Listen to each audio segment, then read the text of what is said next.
But here's what we're going to do. Into a bowl of a large stand, a bowl of a stand mixer.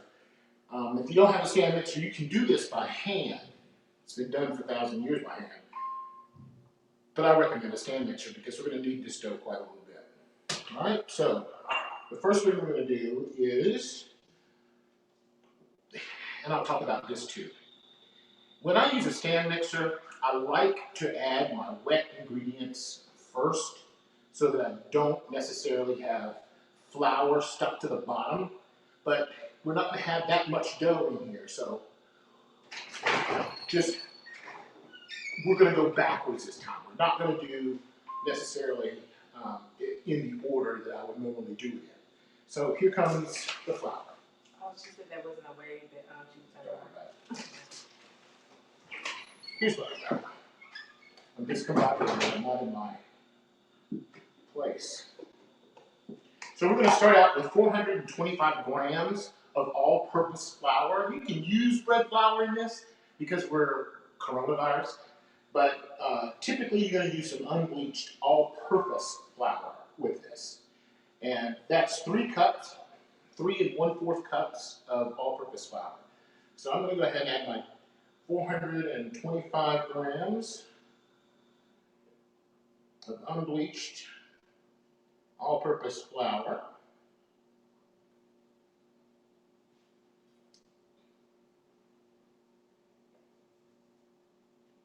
I like to be accurate. They wrote the number down for a reason. All right, so that's that. Next, we're going to use some yeast. Now, listen, all yeast is trying to get us to the same point, but there are differences in the yeast, and I want to kind of outline those things to you today. And you're going to go to the store, and if you can find it, you're going to find baker's yeast, you're going to find bread machine yeast, active dry yeast, SAF Gold and SAF Red, instant yeast. So what's the difference? If it's not instant yeast, this is instant. If it's not instant yeast, it should be proofed before you put it into your mixture.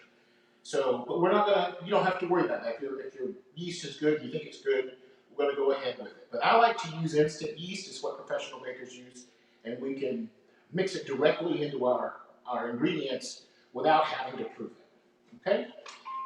So 5 grams of yeast. I don't want to pour it directly into mine because I can't take it out once it's in there. So let's do 5 grams here.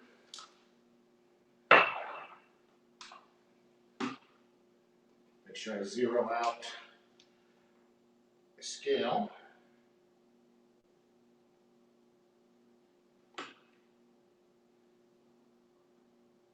That's 4.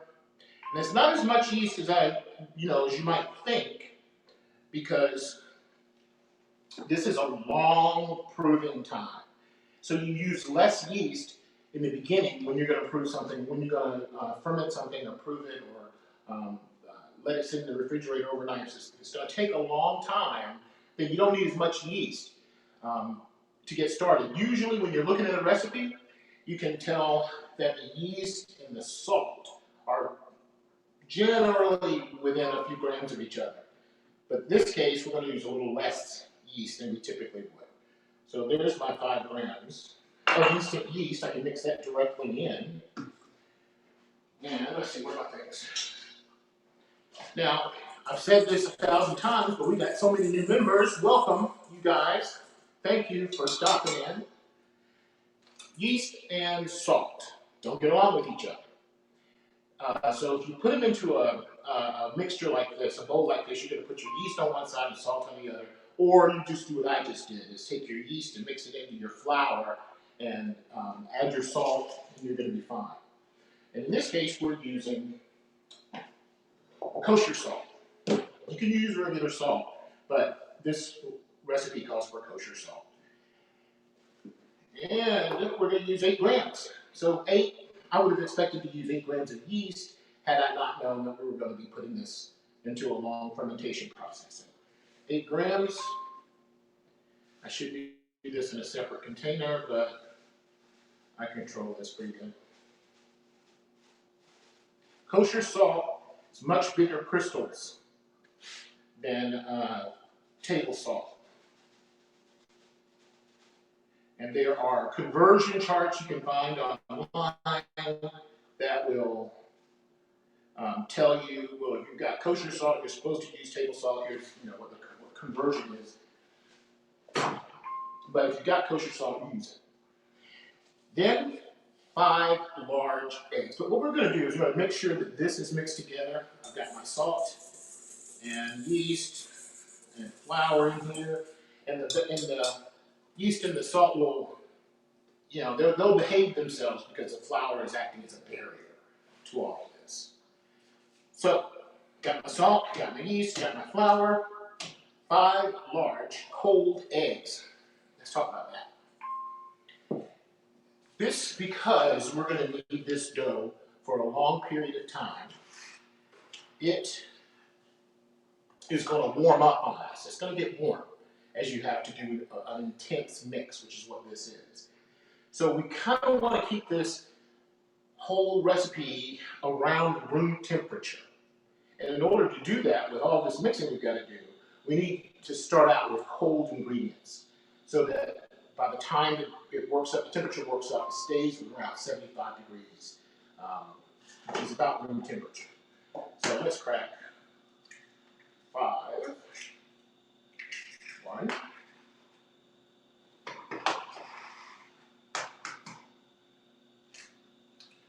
2,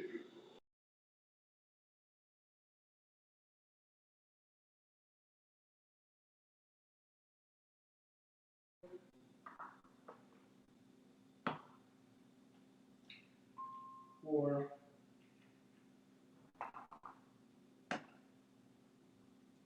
5. Now I spent some time making sure this whole counter and everything was clean and sanitized. You guys need to do that same thing at home. I don't want to make recommendations about the coronavirus, but viruses typically aren't transmitted on food. So, but still, everything should be spotless when you're working. All right, so that's all mixed together. I've got my eggs here, 5 large eggs. You can add them all at the same time. I did them in this bowl first because, I don't want to go digging through this looking for shells. Now, I need milk. And it's just a little bit of milk. It's only 40 grams of milk. So we're using 40 grams of milk, which is 3 tablespoons. And with the kosher salt, we're using 8 grams, but that's 2 teaspoons. And with the yeast, we're going to use, we did 5 grams.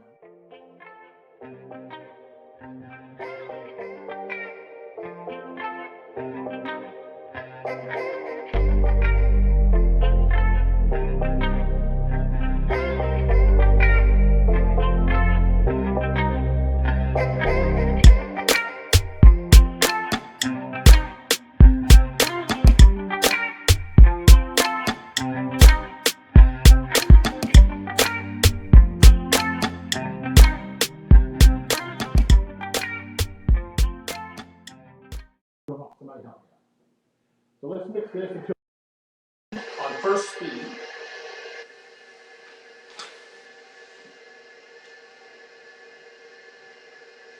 We're going to beat it till it's combined. Add our milk. Got our milk in there. We got our eggs in there. And we're just going to do this until it's combined. You'll notice that there might not be enough liquid, but there will be. And we're using our paddle attachment so that we can really get that started. Now, because this is an enriched dough, like I talked about, eggs and butter, sometimes those will get in the way of gluten development. So we want to develop some of that right here.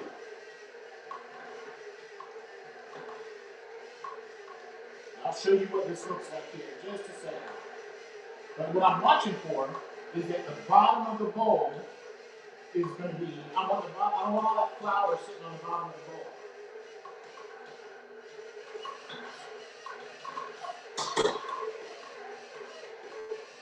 It's tough.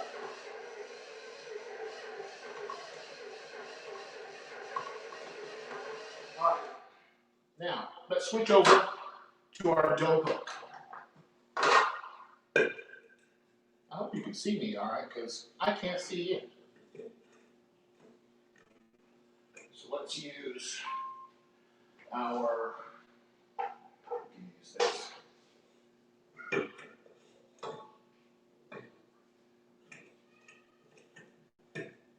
See how thick and heavy duty this is? Spraying it everywhere.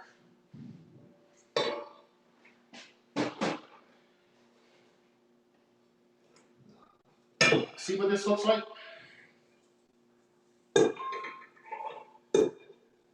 Wet hands, sticky dough.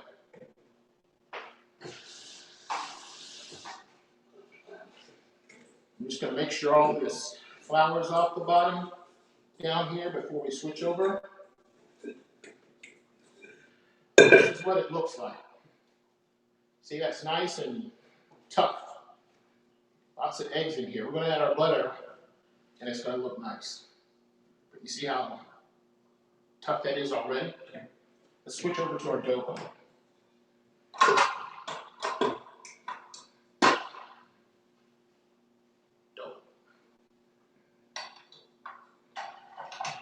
Can't answer questions right now because of my live situation, but I'll get to that here in a second. So we're going to now use our dough hook, and we're going to mix that on first speed for about 4 minutes. Then we're going to increase our mixer speed to second speed, and then we're going to continue to do it again for about another 3 minutes. We just want that to come together. In the meantime, we've got to measure our sugar. It's not, it's a little bit of sugar that goes into this. We're using 1/3 cup of granulated white sugar, which is 65 grams.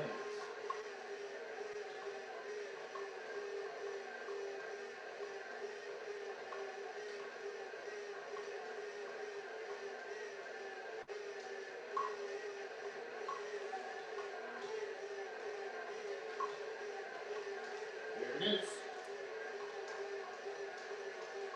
And that's coming together nicely over here. So we've got our sugar. And we're going to add the sugar gradually. When you add sugar to this, it's going to change the consistency of the bread, of the dough. I want you to see that. I'm going to show you that. So this is gone for a few minutes. Set your timer, but we're working on an hour here on bread that's going to take a lot longer than an hour to make. So I cut some corners here so that you can see what's going on. Let's move that up to second speed because I can hear my mixer struggling a little bit, and I'm starting to hear that little tick, click, click, click, click. You hear that? So let's move it up to second speed. Give it more power, more noise.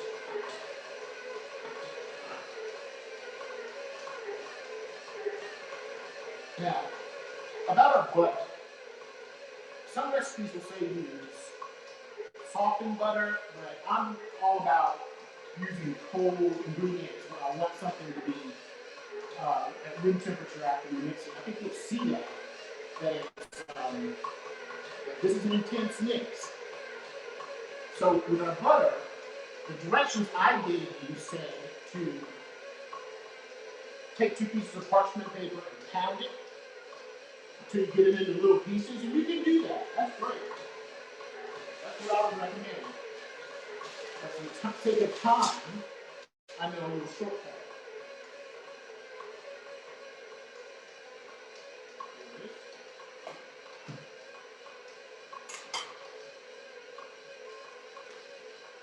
This is cold out of the refrigerator butter.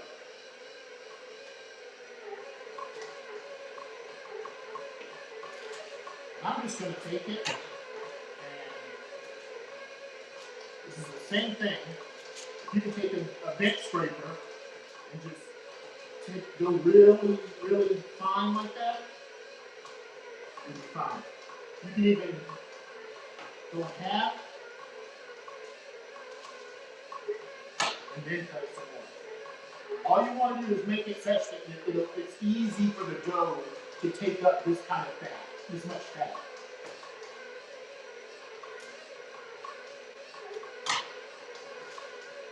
And cut it fine and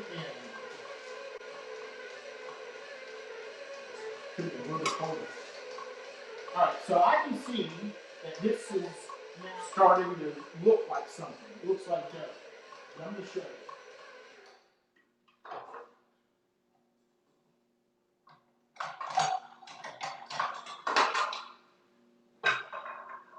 Big scraper. Still looking to make sure that all of this is off of the bottom. So you see, it's smoother, much more elastic. See that? Now, check out what happens after we start adding sugar.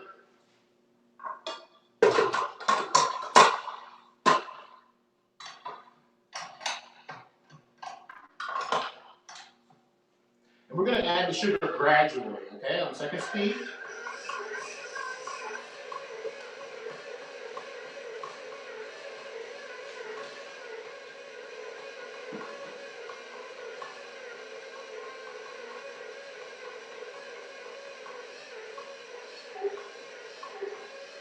You want to be able to take it up and not compromise the entire batch. So we're just going over the next 3 or 4 minutes, add our sugar gradually.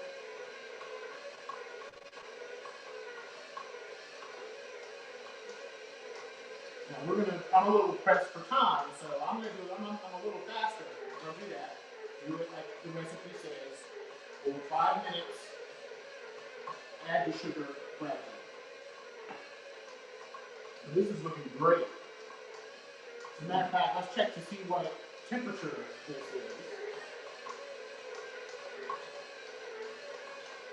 We're right at 73 degrees, which is good. 75 is my target. I want to keep it at 70, I'll get it around 75. It's warming up because of this mixing dough.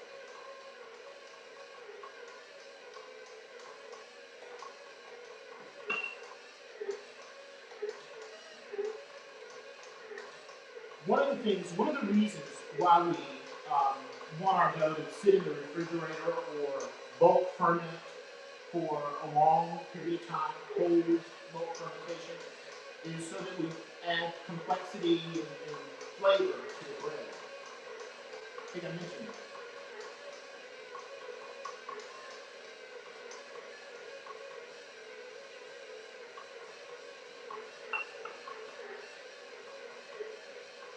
Wow, this looks better than the earlier batch I did. This is good.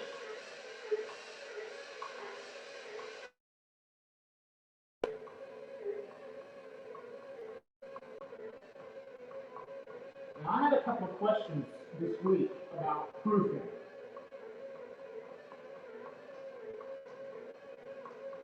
How do you tell when your dough is proofed?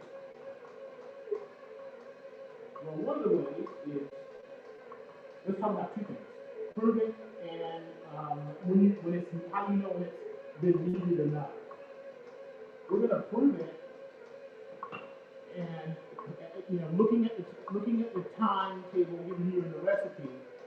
But listen, the recipe and the majority of people. It's important that you listen to the dough and read the dough more than you do some recipe. So when the dough is risen or starting to rise, you can take your damp finger and push into it a little bit. If that dough bounces back all the way, then you know you still have some more proofing to do. It's too soon. If you push it and it bounces back halfway, almost half, not halfway, it's ready to be going to the next step. And if you push your finger in and it stays in, then you're talking about overproofing. And you need to get to work quicker because it's going to be overproofed. So how do you know when your dough's been kneaded enough? We do the window pane test. the window pane test is when what we're doing here with kneading. Kneading is strengthening our dough. It allows the gluten and gliadin to come together, the proteins in the flour to come together to form a stronger protein chain called gluten. And gluten is stretchy. So it acts like a balloon. And the yeast inside, the bacteria, are giving off carbon dioxide and alcohol. We don't need the alcohol because we're not making beer. But we need the carbon dioxide. So the stretchy gluten is going to hold that carbon dioxide in. So after we've done some kneading, we're going to do a couple of stretching folds, and that also helps to build the strength of the gluten. So it'll hold in the air. If the gluten's not strong enough, if you haven't kneaded it enough, then those CO2 gas bubbles will escape, and you won't have anything to left in your blender. So we really want to make sure that we kneaded it enough.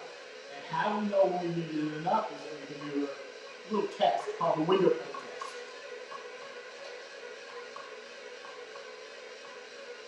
Let's take a look. This probably is a little too soon, and it's sticky. The way you're going to know that this is, two ways you're going to know that this is ready is by doing the window pane test and the fact that it's not sticky anymore, it's not sticking to your hands. It'll be, because this is a very sticky dough. Let's take a look. Let me wet my hands.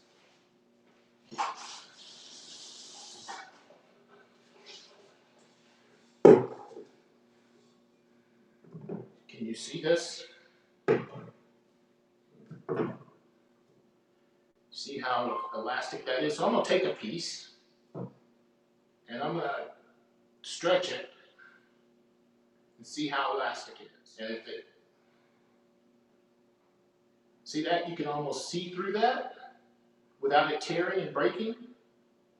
That's the window pane test. That's how you know your dough's been kneaded sufficiently. I'm going to give this a few more minutes because I want it to come away from the sides of the bowl a little easier. And that's another way to tell, is that it'll come away from the sides of the bowl. So one of the tests, it's passed. And that's the window pane test. The next test will be that we get it so that it doesn't stick to the side of the bowl and not so sticky. And smooth, it'll be smooth, but it won't be so sticky. So, more noise. Watch my hands.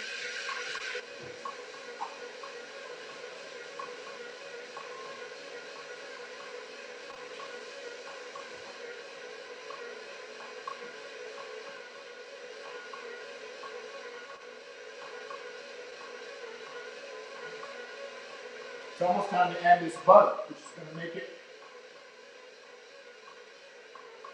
more enriched. Because we're using cold butter, you're going to look at this and maybe think, this is never going to just, melt and dissolve. Trust me, it will. So how much butter?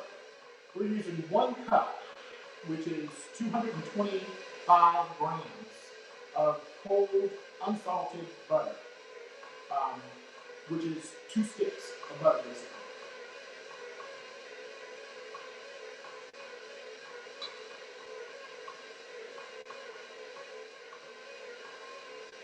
Cold butter is going to help me to lower this temperature, keep it under 75 degrees.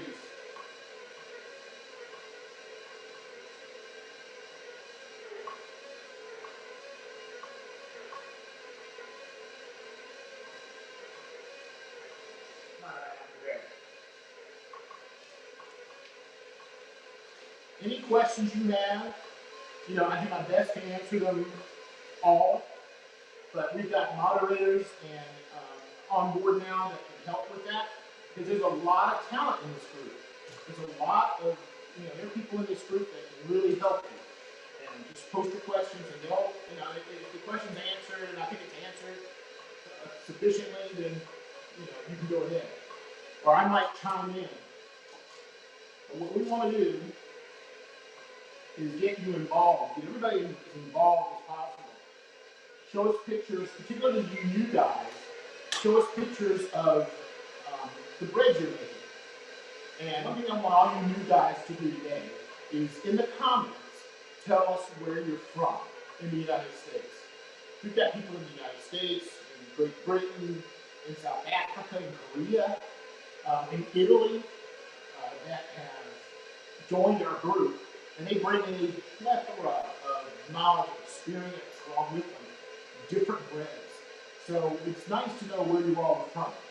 Tell us in the comments. Rachel is helping us with our social media, with helping us to bring this possible, make this possible. And she's gonna post answers to all these questions that you guys may have, or she's going to tell you more about some things that we've got coming up. We're going to be doing virtual cooking classes for individuals. So if you want to join, there's some specific breads that we want to get, then we'll get 6 of you together in a Zoom conference, and we will do a lesson together. I wish we could do it here together, but there's plenty of room. But COVID-19, what else do I need to say?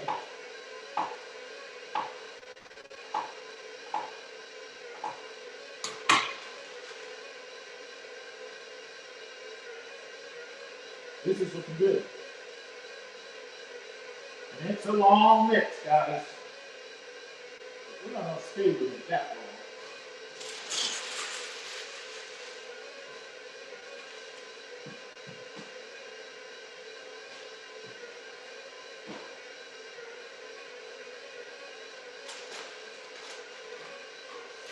So what I want to make sure to do is sometimes your dough can get a little stubborn. And I want to make sure that the sides of the bowl are straight down. So scrape your bowl down, scrape the sides down, get that butter in here mixed in together. It's coming together nicely.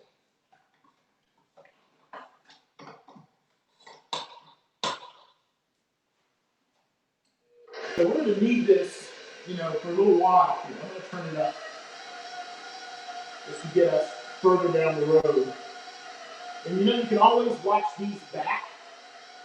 Rachel does a good job of taking the raw material that we have during this and putting it together in such a way that you can click the link and go to our YouTube channel and you can watch this whole recipe on Joy Baking. I've learned so much from her, and this is one of her recipes that we're doing today. So thank you, Joy, Stephanie, and we really appreciate it.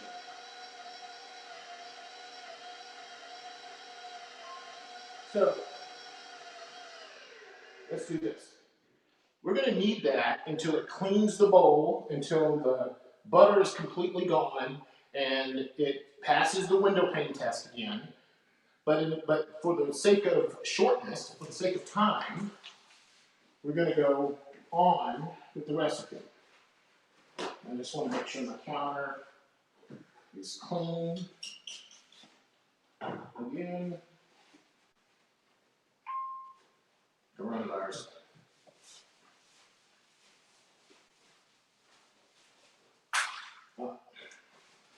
Got it nice and shiny. And if you don't have a scale, this is a good day to have one. You need to get a scale, so you can weigh your ingredients properly, and so that you can do some of the things that we're going to do today. If you want your buns to come out looking uniform, that's what we need to do. So these are all about 120 grams. I'm going to make the next ones about 125. So I've had this dough sitting in the refrigerator, not overnight, but for about 6 hours. And it's cold. I've just taken it out. And one of the other reasons you want your dough to be cold is because of all the butter and all the eggs that are in here. As you start to work with it, it's going to stick to your hands. It's going to get sticky. So the colder it is, the easier it is to work with. Let's take a look at what we've got. See that? That's beautiful. Now, if I take a damp finger and put it in, It stays in, comes back a little. This is right. This is how you know. Now, if I push this in and it popped all the way back out, that'd be a different story. I don't like to flour my counter. I really, and especially in this case, we want the counter to work with us. So we want it to stick to the counter a little bit so that we can get it to where we want it to be. So let's take this out. Now this has been in the refrigerator after we've finished with our mixing. And here's what we're going to do. Just pay attention. We're going to finish up our mixing until it passes the window pane test. Then we're going to cover it and let it rest for an hour. But after the first 30 minutes, you're going to go back to your dough and do a first stretch and hold. So in your bowl, you're going to lift up one corner and stretch it in. Other corner all the way around, turn your bowl 90 degrees, and then stretch again. This is how that's how you would handle your dough while it's resting. That's after the first hour. I mean, after you finish mixing, after 30 minutes, we're going to do this. Then we're going to let it sit on the counter again for another hour, or 30 minutes, sorry, and then put it in the refrigerator and let it rest there for anywhere between 3 hours overnight, so it can develop some structure and character and flavor. The wonderful thing about this dough, you could cover it and leave it in the refrigerator and get to it tomorrow. Or you can get to it in a couple of days, as long as you have it closed tightly. Or you can freeze it. You can make your buns and freeze the individual portions, or you can freeze the whole thing. And bread, it works a lot. This bread works well with freezing. So does sourdough bread. Sourdough bread has taken off. It's crazy how the market is running around after sourdough bread. So we're looking for, flour my hands. We're looking for right at 125 grams. Yep.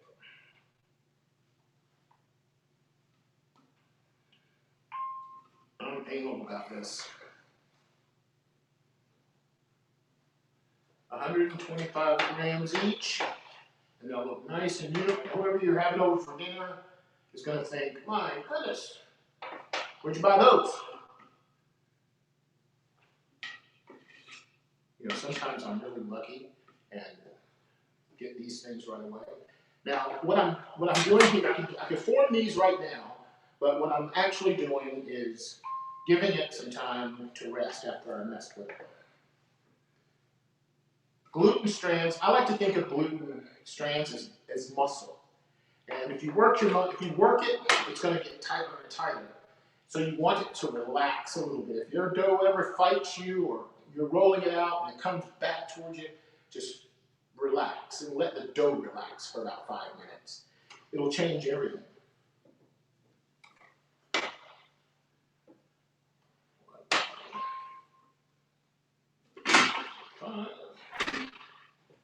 This will make 8 buns. And again, guys, I can't see you, so I'm not able to answer questions right now. We're working on it. I'll have a microphone at some point that works well, and I'll be able to see you. Not you, I won't literally be able to see you, but you know what I'm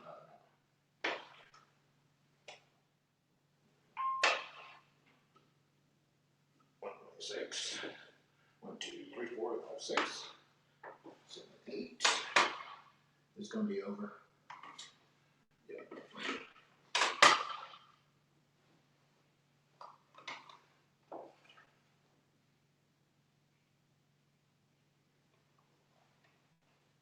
All right. Just go into your zone, like I go into my zone when I'm doing this. Nothing bothers me. I have music playing in the background, Yo-Yo Ma probably, good celloist. Now, here's what we're going to do. Don't want flour on our surface really here, but we're going to take our dough, flatten it out. piece of dough, flatten it out, and fold the ends in towards the center. See this? Fold it in towards the center, and then I'm going to roll it like that. Look at that. Let me grab one thing. Here we go.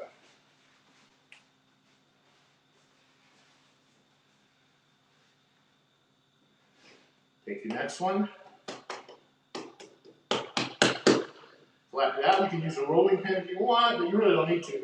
We just want to knock all the air bubbles out of it so that we can put the yeast back in contact with its food source, which is in the flour. And that'll give it a chance to rise again and stretch the gluten and get strong. See how I'm doing that? Let me slow down and do it again.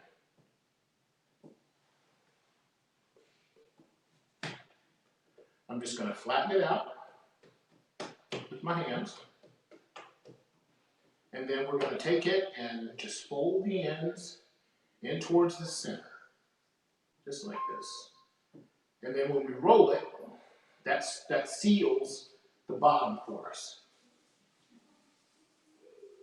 In the baking list of things that we're doing, we've just scaled the dough, and now we're getting to the point where we are pre-shaping. You can skip the pre-shaping part, but I don't like to. Go in, fold the ends in towards the middle, and roll. So did I do that slow enough to show you guys what I'm trying to do? Let's do it again. You got me a little bit of flour on my hand. Flatten this out. Bring the center all the way around. Easy. And then we're going to take the palm of our hand with our fingers on the table and just do that in a circle. And apply pressure to the top. You can apply some pressure. And as you do, you'll get a nice, round, shaped dough ball like that. You know, there are these guys out there that really are impressive, and they do it with both hands at the same time, and I can do that, but I ain't trying to do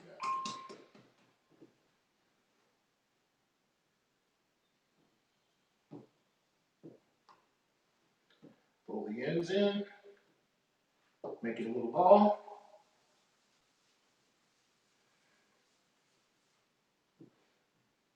There's my ball. Last one.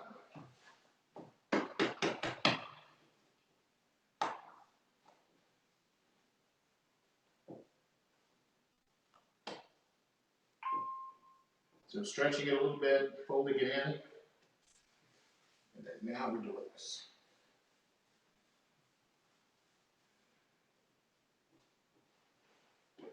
Okay?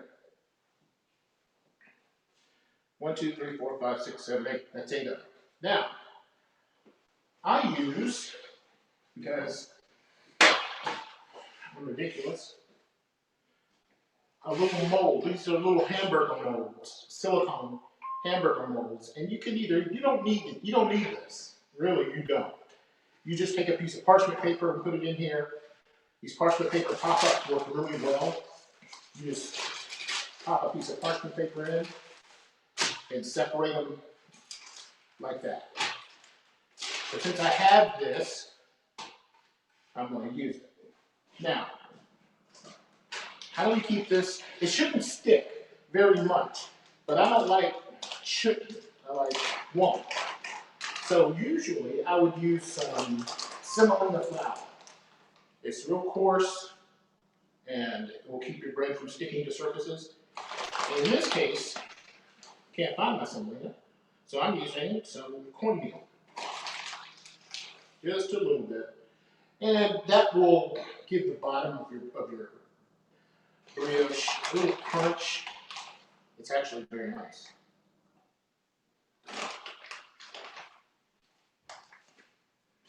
All right, there we are.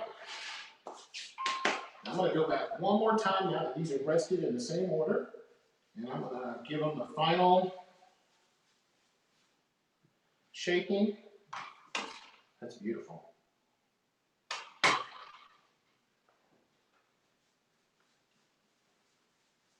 Tighten it up. So what we're doing when we do this is we're doing a couple of things. We're creating a pretty bun,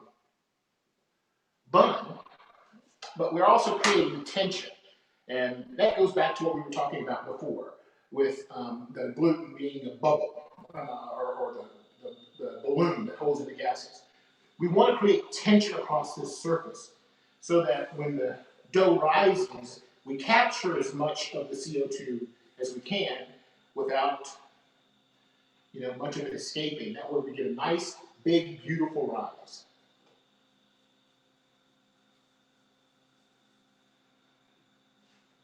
See there? Now this just takes practice. This is not something if this is your first time doing it, I don't expect you to be able to do this as quickly as I'm doing it. Let's pat them down just a little bit.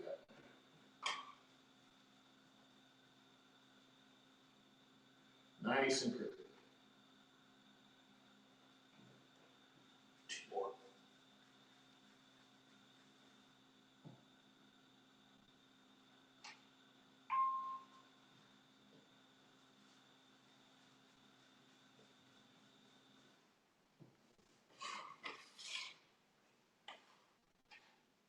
All right. Those are nice. So let's go back through our process of where we are and what we're doing. We've mixed our dough. We've mixed it long enough that it's got some, it can pass the window pane test, and the butter has been absorbed. We put it into a bowl and spray it with some, after we've done this, we're going to spray it. We're going to turn it into another bowl. Cover these. I'll cover it more substantially here in a second. But you get a clean. You can use oil. It doesn't matter what kind of oil. We just don't want it sticking to the bowl. I know that's not the best thing to be using environment and all. I apologize. But there we are. So let's get this cranked up one more time so it's ready to come out of here.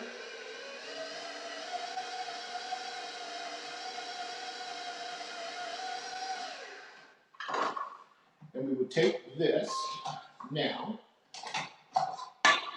and put it into our greased bowl to rest.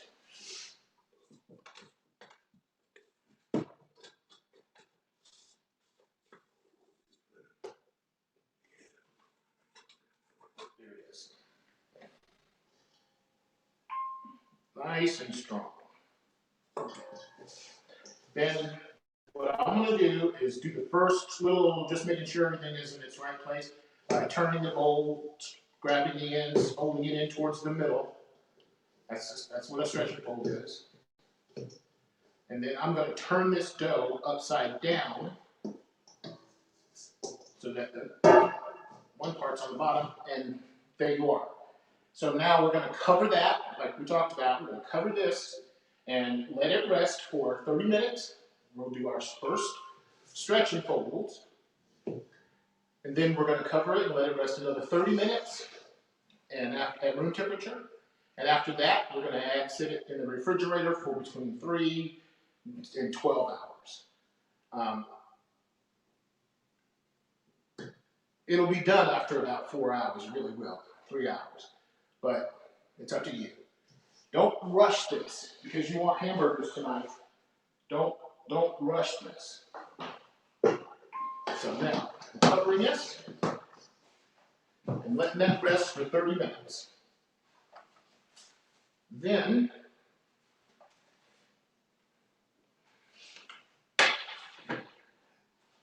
these are going to take, because they're cold, they're going to take between an hour and a half, 2 hours to rise completely. Give it that time and do what I told you about wet finger and checking to see if it's been proved or not. So if I stick a finger in here now, it's going to bounce right back. See? There's no, it hasn't proved at all. So give it a few minutes, give it an hour, hour and a half. Test it from time to time. Don't worry about the clock as much as you worry about the dough. Let the dough tell you what to do. Once it's proved, we're going to take an egg and beat it and brush the tops of these. You can do this now, which is what I'm going to do for the sake of this video. And we're just going to light.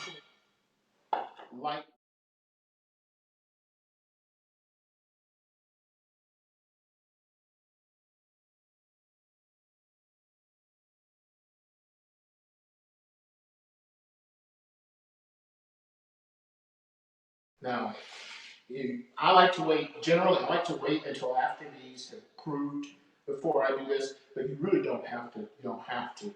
You can do it now and you can do it twice. And what this is going to do is, what this egg wash is going to do is give your brioche a nice shine and help let the sesame seeds stick to it. If you're going to use sesame seeds, you can use sesame seeds if you want. If you don't have to. But these are really nice with sesame seeds on them. It would be nice with 2 all beef patties and special sauce, lettuce and cheese, pickles, onions on a sesame seed bun. How about that? How many of y'all remember that? Okie dokie. Now my sesame seeds. We're going to do this just a little, and it'll expand and rise and be gorgeous when it's done. I'll go crazy with these. If this is not something that you're used to doing coming out of this box like this, put it in your hand and apply it.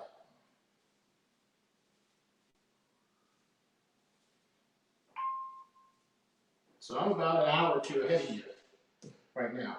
But you see what those look like? Aren't they beautiful? Now we're going to cover them and let them rise.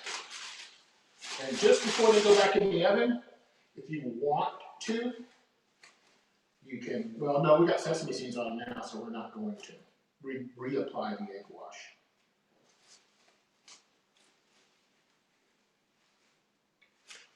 Now set these in a place that's room temperature. A lot of times when we're working with bread, we want to put it in a warm place to rise. This is cold bread, and it's hard to equalize the temperature, so you don't want to put it on top of the stove, with your oven on. The bottoms will proof faster than the top. You don't want that. So just take your time and let these things come together as God intended. And then, after you put them in the oven at 350 degrees for about, mine were ready in right at 20 minutes, but about 22 minutes. The internal temperature should be, if you're going to use a thermometer to determine the internal temperature, should be about 195, 190 degrees internal, and they're done. They should sound hollow on the bottom when you take them out of the oven initially, like a drum, and that's another way to know that they're done. So, after you bake these for about 20 minutes, pull them out, put them on a cooling rack, and let them cool completely, and then this is what you get.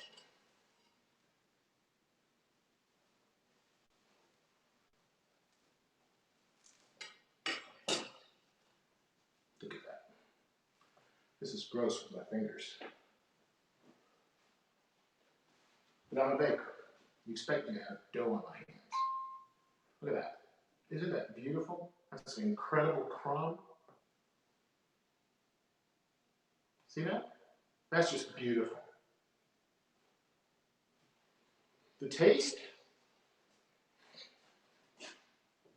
I'm going to finish that in a little bit. That's amazing. So, any questions you have, please put them in the comments. Any suggestions, please put them in the comments.